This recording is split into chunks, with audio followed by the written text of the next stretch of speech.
My name is Alan Kingstone. I'm head of department in psychology. This lecture is named in honor of Dr. Michael Quinn, who was alumni of UBC and who passed away in 2005.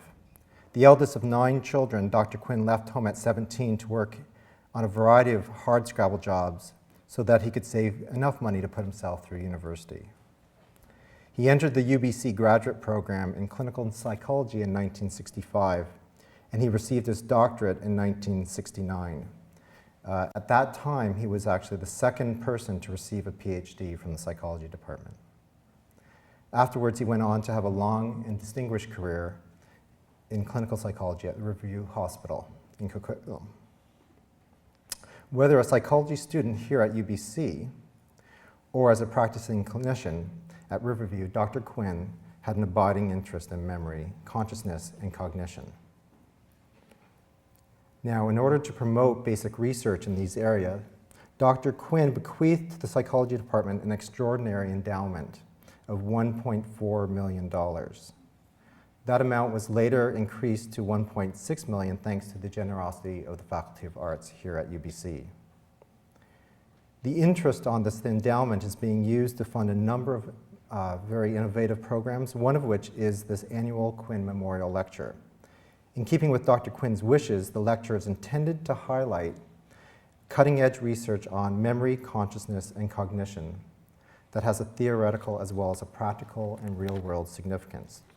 And that's exactly the kind of research that Adrian Owen does and will describe to us today. Professor Adrian Owen is currently the Canada Excellence Research Chair, CERC, in Cognition and Neuroimaging at the University of Western Ontario. His work combines structural and functional neuroimaging with neuropsychological studies of brain-injured patients. His most recent work, reported in the journal Science, the New England Journal of Medicine, and The Lancet, has shown that functional neuroimaging can reveal conscious awareness in some patients who appear to be entirely vegetative and can even allow some of these individuals to communicate their thoughts and wishes to the outside world. These findings have attracted widespread media attention on TV, radio, in print, and online, and have been the subject of several TV and radio documentaries. Dr. Owen has played multiple editorial roles, including 8 years as the deputy editor of the European Journal of Neuroscience and a current appointment to the editorial board of the Journal of Neuroscience. Since 1919, Dr. Owen has published over 200 articles and chapters in scientific journals and books. Thank you. Alan, thank you very much for that introduction, and thank you for the invitation to come to Vancouver. And I'm especially honoured to be giving the Michael J. Quinn lecture. As Alan has already said, I'm going to be talking about disorders of consciousness, in particular imaging disorders of consciousness. But I want to start by getting you to think a little bit about consciousness in general, the sort of consciousness that affects all of us every day. So, how can any of us know that another human being is conscious? And what I mean by that, when I ask that question, is perhaps not what might immediately come to mind. I'm not trying to dig any deep philosophical holes about consciousness itself. I'm trying to ask a practical, down-to-earth question. How could you know that the person sitting next to you is conscious and aware? And by awareness, in this context, I mean aware of who they are, aware of where they are, aware of what they did yesterday, and aware of what their plans are for tomorrow. And the answer is that if you really wanted to know that about somebody, you could only determine it if they were both willing and able to tell you. Something that's much easier to determine, say about the person sitting next to you, is whether they are awake or not. When we investigate consciousness, there are really 2 measurable components, awareness and wakefulness. Think about what happens to you when you have a general anesthetic. You start to lose wakefulness, you fall asleep, you close your eyes, but you also stop being aware of where you are and the situation that you're in. And these 2 components I'm going to show you today are to some extent dissociable. Wakefulness is much easier to assess than awareness, and that's because we can do it behaviourally. You can just look at the person sitting next to you, and if their eyes are open, then you know that they are awake. Awareness doesn't work like that. You can't just look at somebody and know that they are aware. And in fact, it turns out we don't have very many technical methods of doing it either. So how am I going to solve the problem? How are you going to solve your problem of finding out whether the person sitting next to you is awake? The answer is you're going to have to ask them. The only way we really have of knowing that somebody, is aware, the only way we really have of knowing that the person sitting next to you is aware is if you ask them. And they could respond. And that response could be a traditional response, a verbal response. They could tell you that they're aware, or they could raise their hand, or they could blink an eye. But it's that signal or that response that we need to be absolutely sure that somebody is aware. So let's do a quick demonstration. I can't really see you, but we'll try this. I'm going to return to this example several times in my talk. I want you all to do exactly what I'm about to ask. Please, if you are aware, raise your left arm.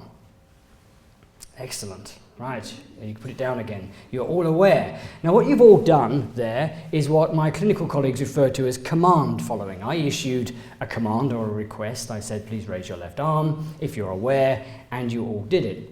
And that's the only surefire way that we have of knowing that another being is aware. And of course we see it clinically all the time. I'm sure you've all seen a medical drama where the doctor takes the patient's hand and says, squeeze my hand if you can hear me. What the doctor's looking for there is a sign of awareness, a response, because responsivity is the only surefire way we have of knowing that somebody is aware. Now, this is not a recent idea. It's been around for rather a long time, and I think it's put very well in this seminal text by Plum and Posner from 1966. They said, the limits of consciousness are hard to define satisfactorily, and we can only infer the self-awareness of others by their appearance and their acts. You need an act to know that somebody is aware. And this poses a little bit of a problem. What it means is what limits the extent to which we can tell that somebody is not whether they are aware or not, but rather the extent to which they can tell us that they are. Now just park that thought for a moment. I want to move on to an entirely different situation and tell you a little bit about the vegetative state. And this is a condition that's often referred to as wakefulness without awareness. And that's because these patients often have sleeping and waking cycles. They'll often open their eyes and appear to look around the room, although they won't fixate on anything in particular. But crucially, they never make any responses. They never respond to anything, any sort of stimulation in the environment beyond basic reflexes. So you can't attract their attention, you can't make them look at you, they won't turn towards a familiar voice. It's an extremely confusing condition because, as you can see from this video of an infamous vegetative patient, they do behave. These patients do behave, but they don't behave in any way that suggests an awareness of the outside world, and hence wakefulness without awareness. There's an assumption of a lack of awareness. But let's just imagine an entirely imaginary clinical scenario now. Just imagine that there was a patient who had a lesion. Doesn't really matter what the lesion was, but what happened as a result of this lesion was that the patient was entirely behaviourally incapable of generating a response, but was nevertheless entirely consciously aware. Isn't it logically the case, given the arguments I've already put to you at the beginning of this talk, that we would have no way of knowing that that patient was aware if they couldn't respond, if their lesion had rendered them incapable of generating any physical response? We would be forced to conclude that they were unaware, even if actually they were entirely conscious and aware of where they are and what was going on. This is an extremely important issue, and it's one that runs through all of the literature pertaining to the vegetative state. In fact, I think it leads to a certain number of inconsistencies. So I've already told you vegetative state is wakefulness without awareness. The clinical assumption is these patients have absolutely no awareness. But if you look between the lines in some of the descriptions of how various treatment decisions should be made in these patient groups, you often come across things like this. And this is from the Royal College of Physicians, the main decision-making body in the UK for guiding the treatment of these sorts of patients. Now here it says, one cannot ever be certain that a patient in the vegetative state is wholly unaware. In view of this small but undeniable element of uncertainty, it is reasonable to administer sedation when hydration and nutrition are withdrawn to eliminate the possibility of suffering, however remote.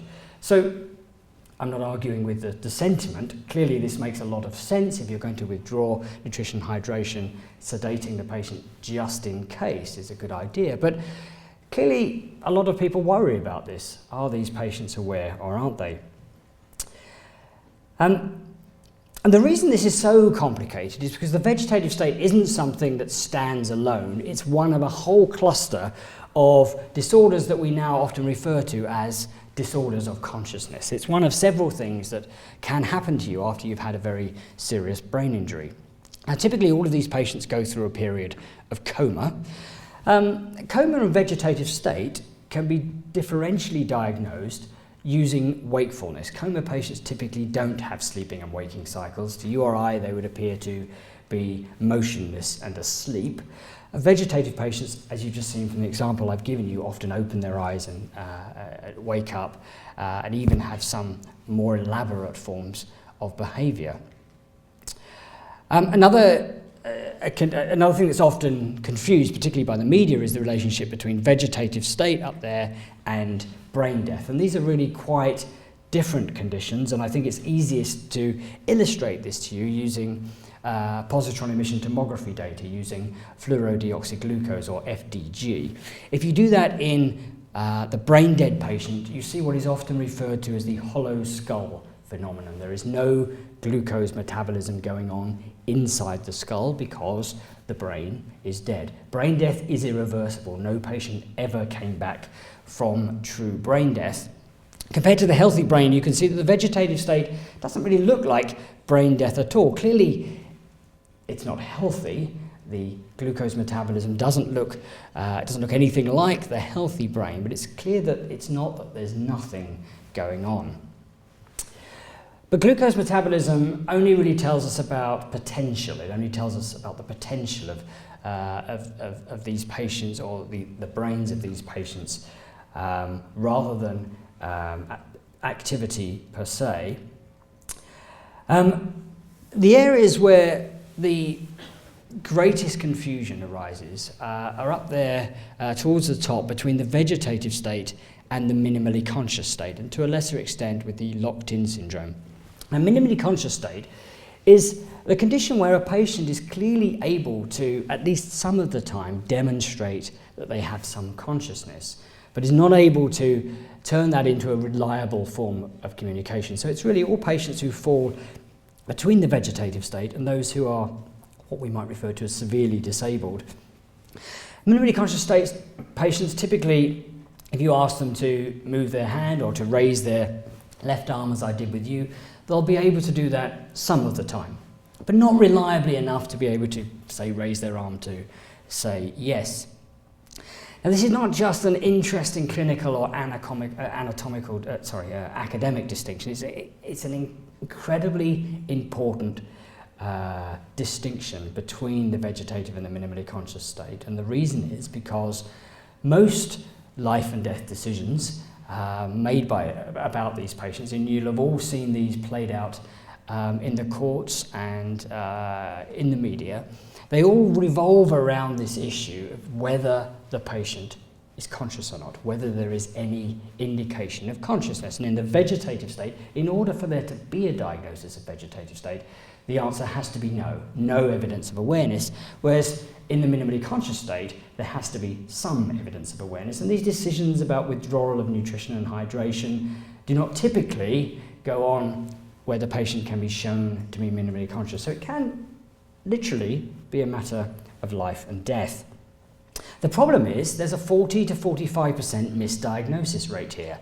many patients who appear to be vegetative, when they're seen in specialist centres by experienced clinicians, can be shown to be minimally conscious. 45% misdiagnosis rate. Now, that's not because these people are doing a terribly bad job at their diagnosis, it's because it's extremely difficult. What if you assess the patient on the wrong day, a day when they're not particularly responsive, or perhaps the wrong types of the patient's not able to make the types of responses that the clinician is trying to elicit. So it's very easy to miss signs of consciousness. So an automated method for distinguishing between vegetative and minimally conscious state would be extremely useful clinically and extremely powerful in this decision-making process. Now, we've recently looked at the structure of these patients' brains using diffusion tensor imaging to try and differentiate between those patients who are minimally conscious and those patients who are vegetative. This is work from one of my postdocs, Davinia Fernandez-Espero. Now, what Davinia did is she acquired DTI data on a group of vegetative patients, shown there on the left, minimally conscious patients, compared them to healthy volunteers. And as you can see from this one example, in some cases, even by eyeballing the data, just looking at the white matter integrity, it's pretty obvious that the vegetative brain is in a much poorer state than the minimally conscious state patient. What you're looking at the top there is tractography with a seed in the brainstem. It's the thalamus in the middle, and it's whole brain tractography at the bottom. In all three cases, I think it's evident that the vegetative brain, the white matter integrity is much poorer than in the minimally conscious brain. And it turns out that you can use this to correctly categorize the patients as vegetative or minimally conscious. And what Davinia showed is that by taking a measure of subcortical white matter and thalamic white matter and combining them, she was able, with 95% accuracy, to assign the patients as being either diagnosed vegetative or diagnosed minimally conscious. Now, on the face of it, this is quite a good result. I've said that out there in the field, clinically, there's a 45% misdiagnosis rate, or nearly a 45% misdiagnosis rate. Here we have a completely automated method for correctly assigning patients to one category or the other. That would seem like a very good thing. The problem is, of course, that we know that we're not able to diagnose these patients very well to start with. And what this method does is it diagnoses them into exactly those same two categories that we know have a big misdiagnosis rate. So in spite of the fact that this is semi-automated and it's something that takes this subjectivity out of the decision-making process, it's still only performing as poorly as we are able to do using the best available clinical measures. And I think that is a significant problem with this method and with many methods like it. So this is where we turned to functional neuroimaging, originally using oxygen positron emission tomography and more recently using functional magnetic resonance imaging. And I'm going to show you really two different examples of the sorts of experiments that we've conducted over the last 10 years. Some of our early experiments used very simple but well characterized psychological stimuli. So we know a lot about how the brain processes speech. And this question was motivated by the families of patients who most often ask us, can my relative understand speech? Can they hear me? Do they know what is being said to them? We know that sound, non-speech noise, activates primary auditory areas. You see there in green and light blue. But speech, when it's compared to in our case, signal-correlated noise, or a tightly controlled stimulus, activates a much broader area of the superior and middle temporal gyri. It includes both Heschel's gyrus and the planum temporale. I'll give you an example now of the sorts of stimuli that we play to our patients. This is a typical piece of speech. The dessert was put in the oven at the start of the meal. And what we do is we take that speech and we use it to generate some signal-correlated noise. This is white noise that has the same spectral properties and amplitude envelope as the speech, but as you'll hear, it doesn't sound anything like speech. And by comparing those two things, we were able to identify the areas of the brain that specifically respond specifically to speech itself, over and above those areas that respond more generally to sound. And this sort of experiment has been conducted by many people, but we've used the technique of our collaborators Jenny Rod, Matt Davis, and Ingrid Johnsrud in Cambridge. Now, when you do this in patients who are diagnosed as being vegetative and minimally conscious, you get a bit of a surprise. It turns out that almost half of these patients will produce activity in these speech areas, in the superior and middle temporal gyri, that is either normal or very close to normal. This is a subgroup of patients from a paper we published in Brain in 2009 of about 40 such patients, and half of them would respond to speech. Now, this is quite intriguing. These patients who appear behaviourally to be entirely non-responsive, to not respond to any form of external prompting or stimulation, nevertheless, their speech areas activate specifically to speech. Their brains are responding to speech. What does it mean? Does it mean they're conscious? Does it mean they understand the contents of speech? Or does it mean their brains understand the contents of speech? And what do we mean by that? Well, I'm going to try and tell you now how we explored that. The only way we could come up with for doing it is to look at anaesthesia, look at the effects of anaesthesia in healthy volunteers. The idea here was to take a group of healthy participants, sedate them using propofol, and look at how this characteristic speech response occurred in healthy volunteers who were demonstrably non-conscious. This was a rather unusual study. The ethics committee in Cambridge would only allow us to administer propofol to anaesthetists. So these are 12 right-handed, in fact it's more specific than that, these are 12 right-handed Cambridge University anaesthetists. Whether the data is generalisable to the rest of the population, I have no idea. But bear with me. What we did is we scanned them when they were fully awake, when they're what's called Ramsey level 2, which is tranquil, a little bit sort of dopey, basically, and Ramsey level 3 when they were very difficult to rouse and demonstrably unconscious. And we did the same experiment that we'd carried out in the vegetative patients. We would scan them, listening to speech, listening to signal-correlated noise, and compare the two. Anaesthetists, when they are awake, I'm glad to see they activate the normal speech areas. Slightly dopey anaesthetists, interestingly, very little change there. And in fact, even when these people were heavily sedated, we still see significant activity in the speech areas. Again, as I say, it's specific to speech. Now, we can argue about a little blob in one of these conditions that isn't in another condition, but what you have to do here is to think about, we compare these conditions with increasing level of sedation. What happens is there's no significant difference between them. So no area changed significantly when we increased the level of sedation.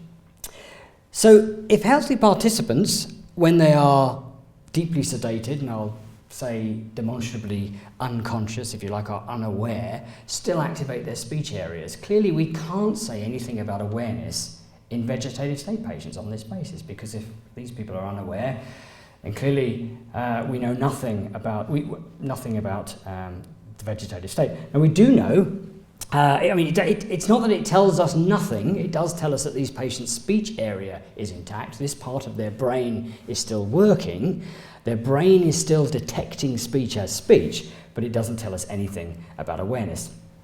There's one other thing it tells us, it actually has prognostic use as well. I won't dwell on this slide, but just to say that when we followed these patients 6 months up after the scan, we found that the higher the level of the response, so the patients, for example, who produced a speech response, were more likely to have an improved coma recovery score, and that is the score that we use to determine whether they are vegetative, minimally conscious, or beyond. So those patients who typically produce no responses, 6 months after we scanned them, had on average not changed, whereas those who produced a speech response had. And that's quite important because at the time of the scan, we couldn't distinguish between those who were minimally conscious and those who were vegetative based on their response. But it does predict where you will be in terms of recovery 6 months from now. So it is useful, but I think it's not useful for assessing awareness.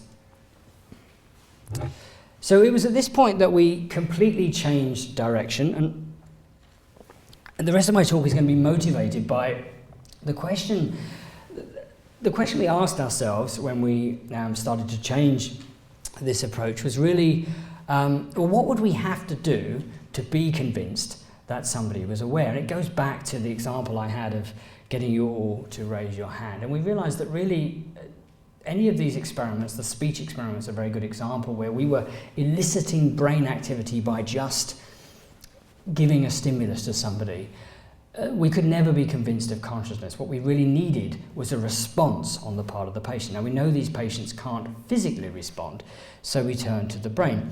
And we used a phenomenon which has been very widely studied in psychology and in cognitive neuroscience of mental imagery. And we decided that we would try and get our patients to imagine certain scenarios and detect whether or not they were doing it. Now, the example that we've used most frequently is to get people to imagine playing a game of tennis. Now, over the next 3 or 4 slides, I'm going to try and convince you that this is a very good idea, even though on the face of it, I appreciate that you may be wondering, why did we use imagining playing tennis? Essentially, all we're trying to do is to get people to imagine moving their arm, because if you imagine doing a movement like this, you will activate the premotor cortex. The premotor cortex is setting up a preparation signal for the motor cortex to produce the movement. We typically don't see motor cortex activity because, of course, people aren't actually moving, but we see premotor activity. We see that preparatory signal. And typically, it continues until you ask people to relax. So you get a very nice, sustained hemodynamic response. I'm going to show you a bit more of that in a moment. Now, I said this is consistent, and really, I mean it. We're not activating the tennis playing area of the brain here, right? We could have used many other sports, I guess. We could have used soccer, we could have used squash, we would have probably seen exactly the same thing. Turns out we have tried using soccer on one occasion. It doesn't work very well, and it's because if you ask people to imagine playing soccer, they do all sorts of things. One person might say, well, I imagine scoring goals and I ran around the pitch a lot. Another person might say, I stood there for 10 minutes like that and saved 4 goals. Soccer has there are many different ways of playing soccer. There are many different ways of playing tennis, but you can't play tennis without doing something like that. You can see I'm not a very good tennis player. But you've got to imagine doing something like that, and that's the signal we're looking for. It doesn't matter what else you do, but you'll get your premotor cortex activity if you do that. Here's an example. This data was collected just last week on the 3T Siemens scanner at Robarts at Western. I'm showing you it because I think it really beautifully illustrates the power of this paradigm. This is not masked data. This is data from 16 volunteers who are imagining playing tennis and then relaxing in bursts of 30 seconds. 30 seconds of tennis, 30 seconds of relaxing. And I've not taken anything away here. This is all of the significant brain imaging data. And I think it's pretty clear that it's right on the premotor cortex, and that's the only place it is. It's an extremely specific change that you see. Also, something extremely important for scanning patients is you see it in individuals. Now, this is going back a few years to our first paper on this by Melanie Bowley. Look, there she had 8 individuals all imagining playing tennis, and hopefully it's pretty clear to you that they're all activating this premotor cortex of the brain. So it works in individuals. As I say, extremely important. I'm not really interested in, as a group, do 16 people activate their premotor cortex? If we're going to scan a patient, we need to know, does this patient activate their premotor cortex? And this is also new data from another of my postdocs, Lorena Nachi, at Western. And again, it tells you something else about the tennis playing technique. Now, what she did is she scanned people for typically 5 minutes. This is what we do, 30 seconds of tennis, 30 seconds of rest for a 5-minute period. She had 16 participants. This is the percentage of participants who significantly activated their premotor cortex after a certain amount of time. And as you can see, 75% of healthy volunteers, even after just 2 minutes of scanning, are generating a significant signal over the premotor cortex. By 3 minutes, everybody's doing it. If you haven't much experience with fMRI, you might not think this is very impressive. But if you look at it, pretty much any other fMRI task, and this is an example of people doing those same 16 people in fact, doing a really quite complicated working memory task. And this is the percentage of participants who significantly activate the prefrontal cortex during a difficult working memory task versus rest. And the task isn't doing as well. In fact, you have to scan for 5 minutes for everybody to generate a significant prefrontal activity. And I spent many years working on prefrontal cortex and working memory and was very convinced about the relationship between the two. But this is just to illustrate that it's not as clinically useful. If it's going to take 5 minutes to be confident about individual data, then something that you can do in 2 minutes with no stimulation is clearly doing better. And this is the most important slide really. This is about the relationship between motor imagery and will. And if you only remember one thing from this talk, it's that if your brain activates when I ask you to imagine playing tennis, it's because you wanted it to. In the same way that when I asked you to put up your hand, you all did it, but you didn't have to. Any of you could have decided not to do that. You can also decide not to activate your premotor cortex if you don't want to, even when I ask you to imagine playing tennis. And this is from a study that we carried out in order to respond to reviewers' comments about our original paper. It's a very silly experiment. We put people in the scanner and we asked them to imagine playing tennis, and that's what we saw. And then we said, we're going to put you in the scanner again, and this time we're going to tell you to do things, and we want you to not do them. And we said, when you hear the instruction, imagine playing tennis, do not start imagining playing tennis. And amazingly, people are very good at not imagining tennis when you ask them to imagine playing tennis. They previously know that they're not to do it. In the same way as I'm quite sure, I won't do this, but if I all told you, I'm going to ask you to raise your left arm, but please don't do it, you would all not raise your left arm. It's a good index of will or volition. And in that sense, I think it's a very good indicator of consciousness. I'll skip over this. This data just shows you that when participants are anaesthetized and you ask them to imagine playing tennis, unlike the speech response, you don't see that premotor activity.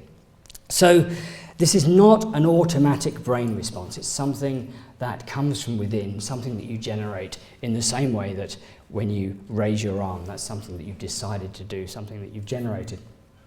Now, in spite of all that background, much of which came after the study I'm now going to tell you about, I don't think any of us were quite prepared for the fact that the very first vegetative patient that we scanned was able to generate activity in her premotor cortex when we asked her to imagine playing tennis. At the top, there's the healthy volunteers. At the bottom is our patient who, for 4 months, had been vegetative following a motor vehicle accident. She'd never generated any form of physical response since her accident. When we asked her to imagine playing tennis, she reliably activated her premotor cortex. And she reliably stopped activating her premotor cortex when we asked her to stop, and then she would start it again when we asked her to start. I won't bore you with the details. We then went on to ask a second task, whether she could do spatial imagery, and this was really to try and explore the extent of her cognition, if you like, to make sure it wasn't just a one-off, it wasn't just motor imagery. Spatial imagery, I'm sure most of you know what this task involves. It's simply asking somebody to move from one place to another place around a familiar environment. In our case, we asked her to move around her home. Imagine moving from room to room in her home. When you do that in healthy volunteers, you see activity in a lateral premotor region, the parietal cortex, and the parahippocampal gyrus, what's often referred to as the parahippocampal place area, and she was able to activate all of those areas. Now again, think back to the anaesthetic data. You might look at this cynically and say, well, it's not exactly the same.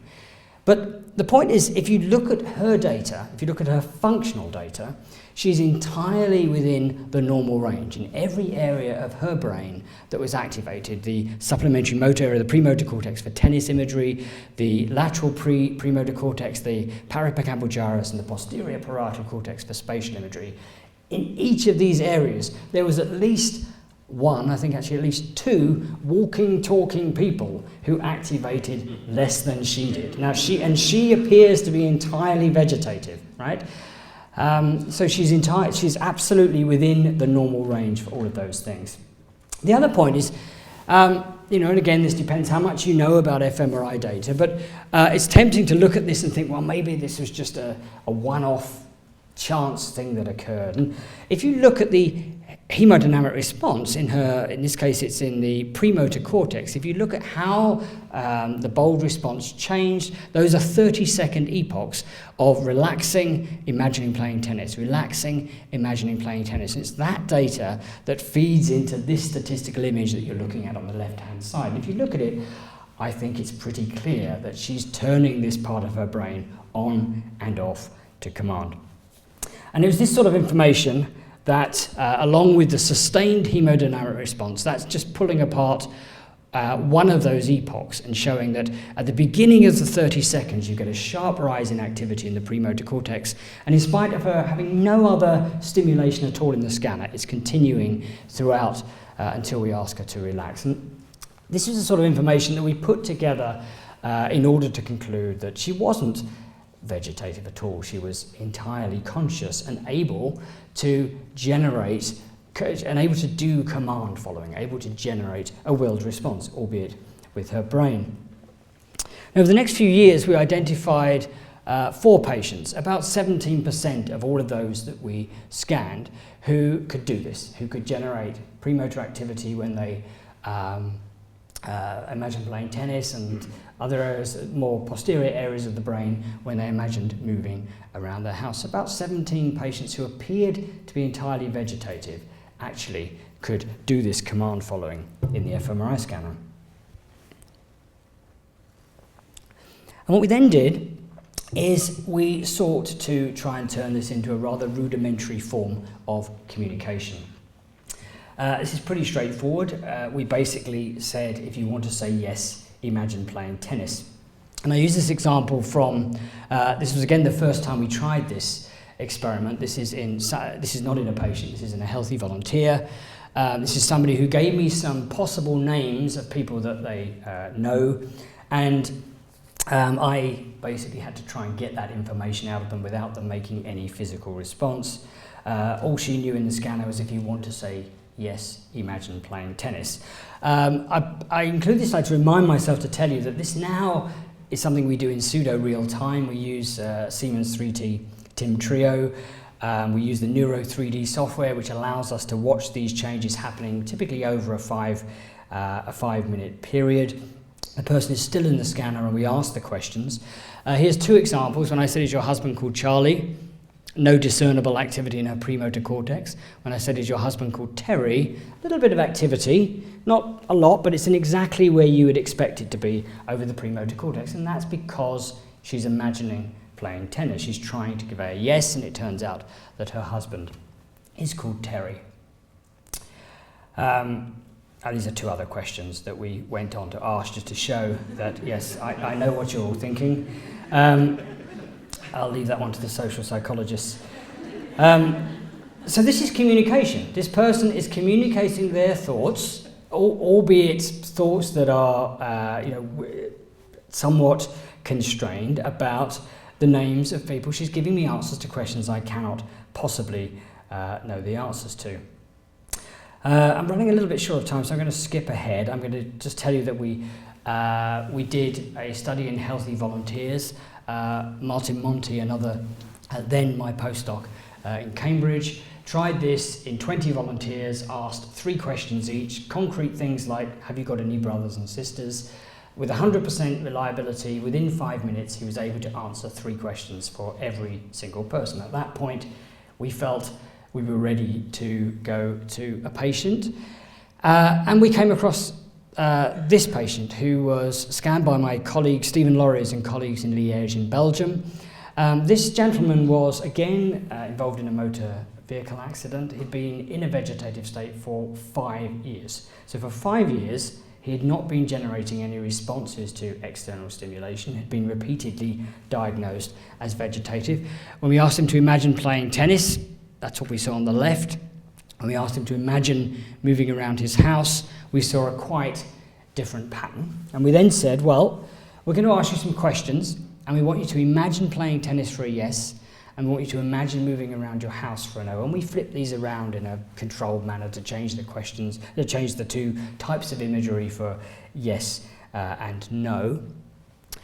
Again, up until this point, he generated no responses, yet when we said, is your father's name Thomas, we saw activity like this. Now, I don't think you need to be a brain imaging expert to appreciate that he is conveying a no. He's imagining moving from room to room in his house in order to convey the no response. Now, bear in mind, these are 2 entirely different scans acquired at different times. What you're looking at in the top right is the activity associated with him imagining moving from room to room in his house. What you're looking at down below is him answering the question, is your father's name Thomas? When he knows that, in order to say no, he has to imagine moving from room to room in his house. When we asked him a similar question, I should have added these are all questions we didn't know the answer to, but we verified them later with the family. Is your father's name Alexander? He generated a very different and distinct pattern of activity that is associated with imagining playing tennis, and it turned out that his father's name, of course, was Alexander. He answered 5 questions like this. 5 questions, he gave us the correct answers, which we verified subsequently. Now, you might be thinking, well, 5 questions, that's not really enough to know that somebody's conscious. 5 questions. But think about it. If I came down into the audience, I've never met most of you, and I asked you 5 questions about your brothers and sisters and your father's name, and you gave me 5 correct answers, I would be pretty justified in concluding that you were conscious. In fact, I could conclude all sorts of other things, that you had pretty good long-term memory, that you knew that you were oriented in time and space, that there were lots of things I could conclude about you. And this is what we concluded about this gentleman, that he wasn't vegetative at all. In fact, he was in some kind of entirely behaviourally non-responsive situation, completely locked in, if you like, and incapable of generating a response. Yet in the scanner, he certainly could. Now, that doesn't mean we know everything about him. We don't know everything about his personal life. We don't know whether he's happy or sad, whether he's in pain, whether he wants to live or die. But all of those questions can be answered with a yes and a no. And this, to date, is the only mechanism available for doing that. So I'll just finish now with 2 slides telling you what we're doing, what I'm doing here in Canada, what I'm spending most of my time working on at Western. And it's really trying to work out, I mean, now we know that these patients exist, and now we know that some of them are locked in and can even communicate simple thoughts. We're trying to work out how we can turn that into a clinical device. The answer is obviously not fMRI. We're not going. It's a fantastic tool. It's great for detecting the patients, but it's not a long-term solution for any of these people to take home with them. This, I think, could be a long-term solution. This is a BCI. This is a video taken by one of my colleagues from some collaborators in Rome, where we taught my colleague to try and, by changing his EEG response, to try and influence the ball. The ball is automatically moving left to right on the screen. All he can do by modulating his EEG response is to move it up or down to try and hit that target. And I think you can see, hopefully, he's doing extremely well with not very much practice. He's able to, in this case, a classifier was trained in order to detect whether he was imagining squeezing his hands or squeezing his toes. Now imagine if you had a yes at the top of the screen and a no at the bottom. You could answer questions, instead of it taking 5 minutes a question, you could get through about one every 5 seconds or so, and you could certainly get a lot of information out of a patient who is locked in on that basis. That's the future. It's very hard to imagine training a vegetative patient on a brain-computer interface. This is as far as we've got in that quest. This was a paper we published in November in The Lancet. It's from another of my postdocs, Damien Cruz and his colleague Shrivas Chenu, working in Cambridge. What they did is they asked patients to either imagine squeezing their right hand or imagine squeezing their toes up to 200 times each, as well as healthy volunteers. They then trained a classifier to try and detect whether they were actually imagining the hand squeeze or the toe squeeze. And as you can see on the right hand side, actually I'll put the data up here, for 3 of a group of 16 vegetative patients, significant responses could be detected. They could correctly classify whether the patient was imagining doing this or imagining squeezing their hand. As you would expect, minimally conscious patients are in the middle column there. Quite a lot more, something like 30% of minimally conscious patients are able to do that. And of the traumatically brain-injured patients, the patients who've had a blow to the head, 50% of those could use this technique, or at least we could detect which of these 2 actions they are doing. And being able to classify actions into hand squeezes or foot squeezes, it doesn't matter what you're imagining, but the ability to be able to classify them is the basis for a brain-computer interface. And you have to bear in mind that you might be thinking, well, I've seen much better brain-computer interfaces than this.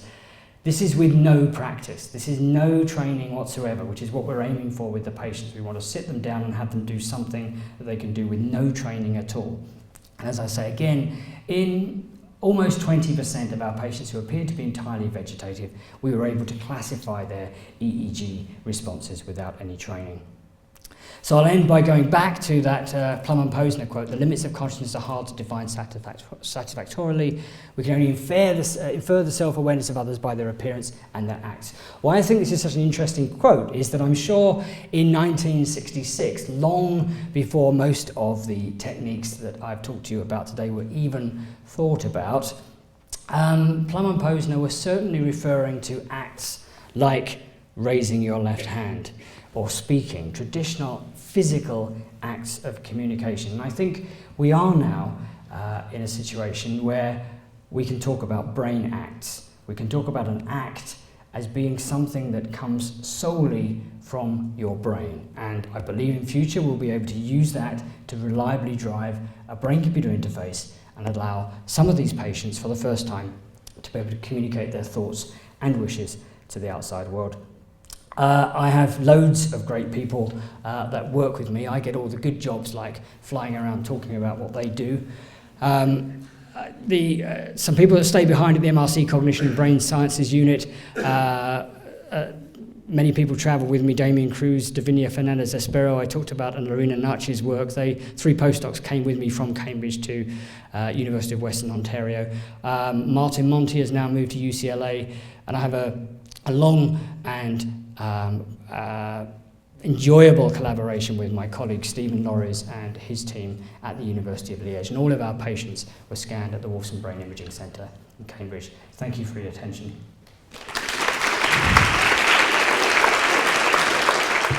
You're going to have to wave very vigorously because I can't see you. But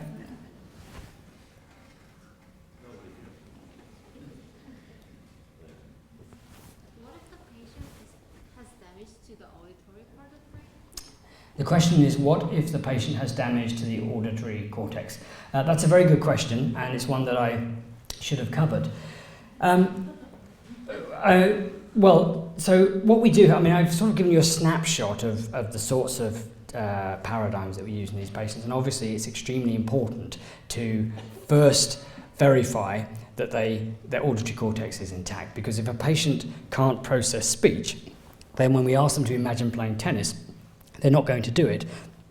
And it would be a mistake to conclude that they weren't conscious. So we tend to build this up. We start by using a simple sound paradigm to make sure we get an auditory cortex response.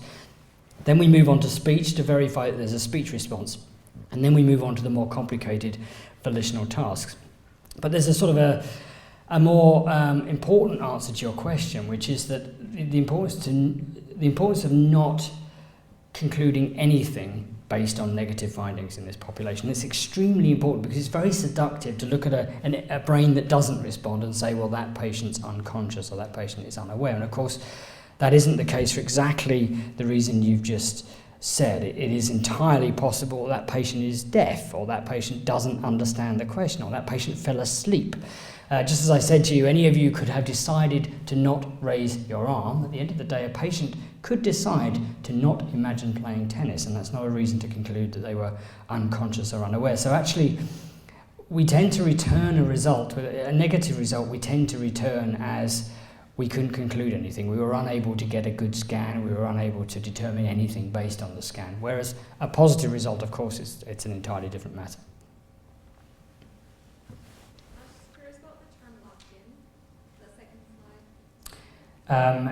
The question is, you were curious about the term locked in.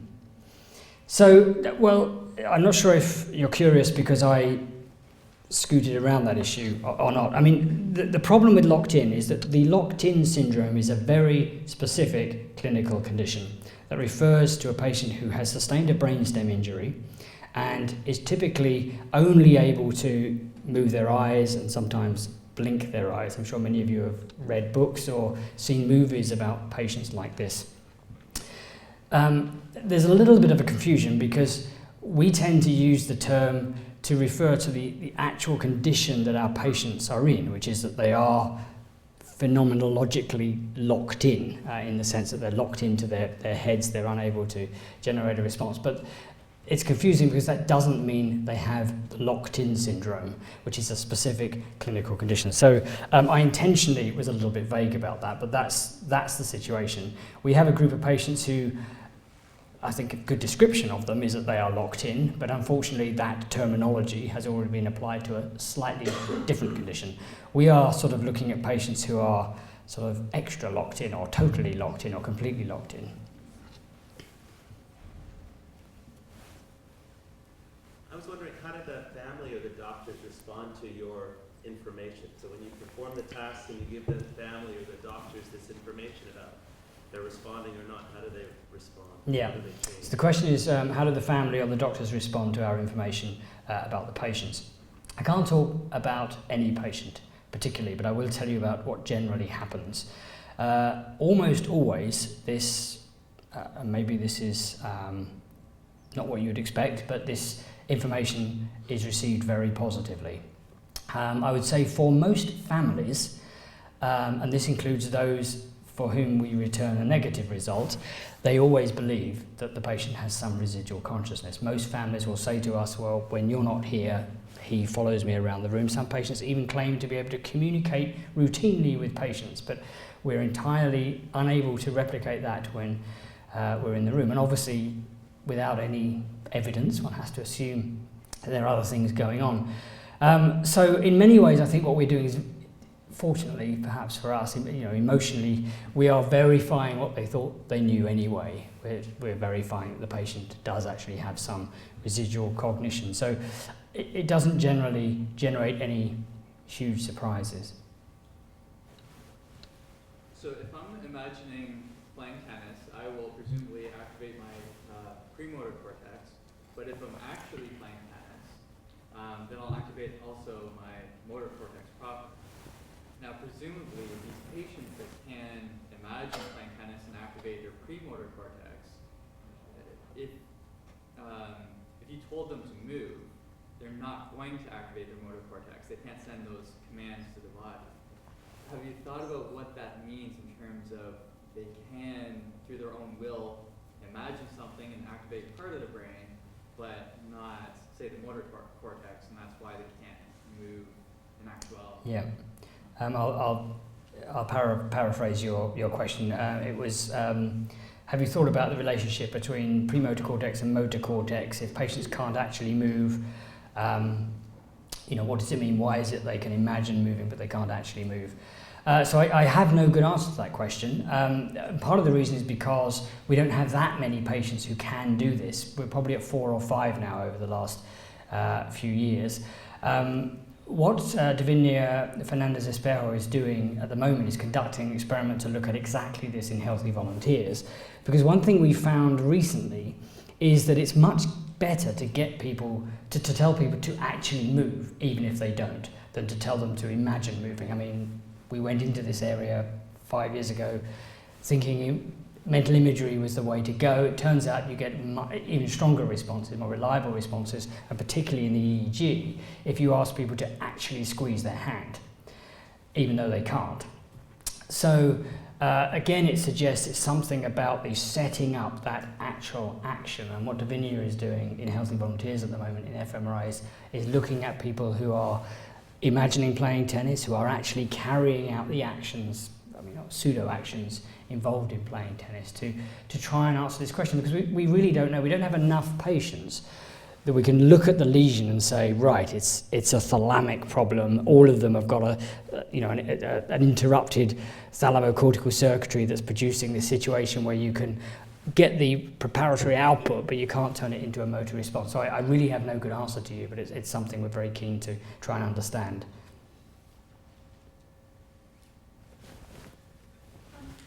Hi, I find your results absolutely fascinating, especially in light of the DTI images. Yeah. So I'm wondering, with the strong response that you're seeing in vegetative state, does that, or like how does that correlate with the loss of white matter integrity? And further, is the loss of white matter integrity a result of duration after the accident, or is it just a consequence of not using your motor cortex, or not using certain parts of the brain? Yeah, unfortunately I can't answer that question because we had a lot of problem and I wish this is something that we're now trying to do. The nice thing about a fresh start in a new country is you can go back and do the things the way you wish you'd done them the first time around. So, now we're seeing patients and we're bringing them in and we're doing DTI. We're trying to do DTI with 64 directions instead of the 12 directions that we had previously. We're doing fMRI in all of those patients, and we're collecting things like resting state data in these patients, because obviously a lot of interesting questions like the one you've just posed can only be answered by having very good quality data across multiple modalities, which unfortunately we don't have. So I don't have a group of tennis playing individuals who have good DTI data, for example. But I think it's a really interesting question, and I think I'm quite enthused, even though I pitched the DTI data specifically to make the point at the problem of relating any type of physical imaging measure to existing misdiagnosis rates is a difficult one. I think I'm very excited about the possibilities of techniques like that telling us what is wrong with some of these patients and why some of them can do things that others can't. Look forward to reading the results. Thank you very much. Hopefully you won't have to wait too long. There's a question in front of you. So I'm just curious, as a theoretical neuroscientist, you've published all kinds of wonderful papers about the way the brain works. If you could ask these patients one question and get their answer, just say maybe it would be 250 questions with yes or no answers to get to the answer you want, what would you really want to know? I've spent a lot of sleepless nights thinking about this because I think you have to juggle, what's scientifically interesting, or what might be scientifically interesting to me, with what's actually important. And I was running through this scenario this afternoon with some of the students I was talking to, because you often get into a situation with this patient group where you don't know how many questions you're going to answer. As experimental scientists, we typically go into a situation thinking, well, I've got 3 months to run this experiment. I'm going to ask everybody 72 questions, and these are the questions. We get a patient that has had a serious brain injury. You may only have them for 2 hours. One of those hours they could be in the scanner. After one question, they might move, they might cough, they may have to have their trachea cleared, everything could fall apart. Maybe you could only get one question. And actually, I think the most important question is probably, are you in any pain? because that's a question that you could do something about, and it's a question that I imagine would be enormously important to an individual if they were in pain. Being able to find that out and do something about it without it being terribly ethically challenging, I think, is probably the most important question that I would ask, and it is the question that we now decided is the one we should ask first. That's not scientifically, I'm sure it's not the answer you wanted, and scientifically it's not the thing that's most interesting to me. One thing we're looking at the moment that I'm very interested in is whether any of these patients can reason. I've done studies of reasoning and frontal lobe executive functioning a lot in the past, and I think the question, no one's actually brought it up here, which is the first time in about 4 years, but the question that most people have on their mind in this situation is, well, are you going to ask them whether they want to live or die or something like that? And it's a very difficult, troublesome area. And the reason it's difficult is because there are many, many things you would really want to know about somebody before you had any confidence in a simple yes or no response to a question like that. And I think the road we're going down, which happens to coincide with some of my other scientific interests, is to look at reasoning. And if we can establish that a patient without any physical responses can actually reason, can solve a logical problem, then I think it would provide greater confidence that when you asked a really tricky ethical question, you might want to do something, you might want to invest some, you might put some faith in the response. And Adam Hampshire, my research associate at Western, has generated a paradigm that does exactly this. You could test somebody's reasoning ability without them generating any form of physical response. On a personal level, has the research studies that you've done, has it changed ethically your own position on when is it ethically, morally appropriate to do one thing as opposed to another with people in these various states? Yes, sort of. It's changed it, and then it's changed it back again, and then it's changed it again, I have to say. Because every time you find out something new that you didn't expect, it tends to push you one way or the other. So, just to give you perhaps one example, I sort of, when I started to discover these patients, I thought, well, maybe I should write an advance directive. Maybe, because if I ended up in a vegetative state, it would be quite embarrassing if people said, well, he did all this work and he didn't even have an advance directive to say what he wanted to happen to him.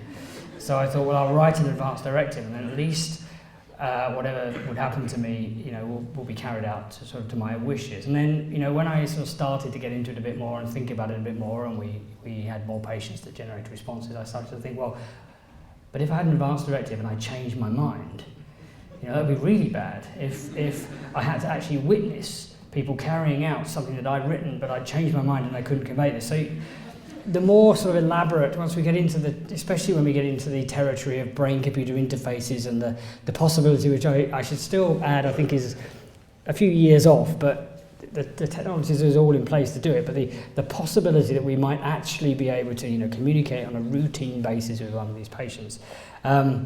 Once I start to think about that, I do sort of start to change my thoughts about what I would like, what I should do and what I would like to do.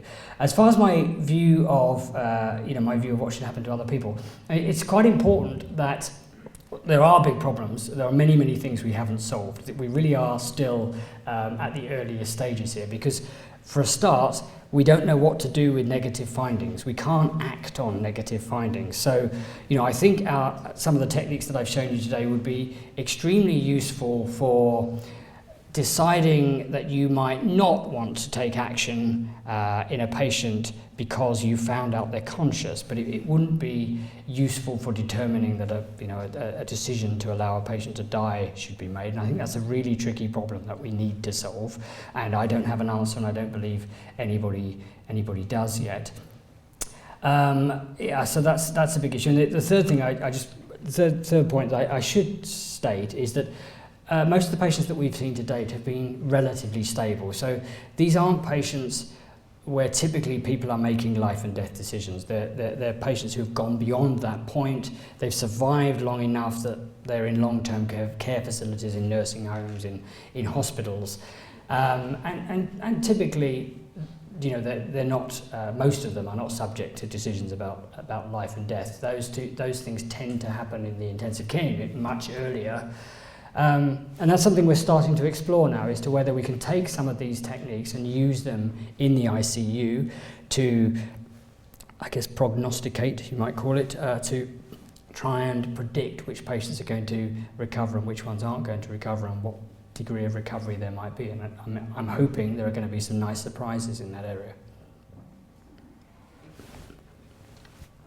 So playing tennis strikes me as a pretty, complex task that probably requires, cognition and so forth, and different areas of the brain being activated. So I was wondering whether you have any thoughts on how we can distinguish between, people who are fully conscious and people who are, people who are in a completely vegetative state, and people who are, a little bit conscious, but maybe can't really imagine playing tennis, but they can perhaps still, feel pain and, maybe sad and other more kind of basic functions, which, don't require as much cognition. Yeah, so the question was, imagining playing tennis strikes me as a rather complex task. Can you think of something simpler that might help distinguish between patients who might not be fully conscious, but somewhere between being vegetative and being fully conscious? That's a great question, and if I had another hour, I would give you at least 5 examples of other tasks that we tried to do exactly this. And in a sense, the tennis playing task came, we kind of thought, let's go right there and find the task that would really utterly convince us. And now you're absolutely right. We need to kind of step back and find ways of assessing volitional responses that may not be quite as elaborate as imagining playing tennis. And I'll give you, say, 2 examples. One we published last year. I think it's a really neat task. It's a little bit more theoretical meat than imagining playing tennis. If you get people to fixate on an overlapping stimulus, a face and a house, and you ask them to either attend to the face or to attend to the house, what you get is a beautiful switching activity between PPA, parahippocampal place area, when they're attending to the house, and fusiform face area when they're attending to the face. Now that's great because the stimulus is unchanging, and as long as the person is doing it, obviously all of us, when we do that, we tend to switch automatically, but in our case, we asked the person to switch. We said switch, switch, switch, and if the hemodynamic response in those 2 areas of the brain goes out of phase, then it's a volitional act. You know that they are doing that intentionally. And the paper, Martin Monti was the first author. It came out in Human Brain Mapping, maybe even in 2012. It did exactly this. Now, it can't work in a vegetative patient because they can't fixate, right? By definition, these patients can't fixate, but he did it in a minimally conscious patient. And I think that tells you something. It's easier to do. You're just switching your attention between the face and the house.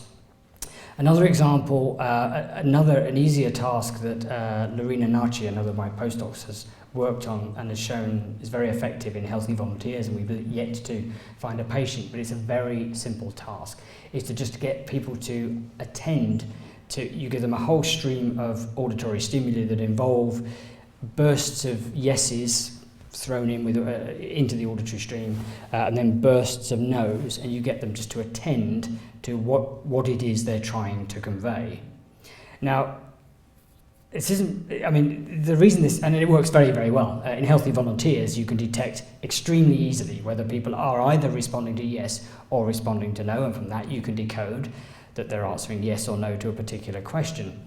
It's really easy to do. Either you just have to listen, or you either have to listen to attend to the word you're trying to convey, or you just relax and let it all sort of wash over you. So at least to the extent that we can test how hard this is, asking healthy volunteers how easy it was, how easily we can detect the response, it's really pretty easy. It's cognitively pretty non-demanding.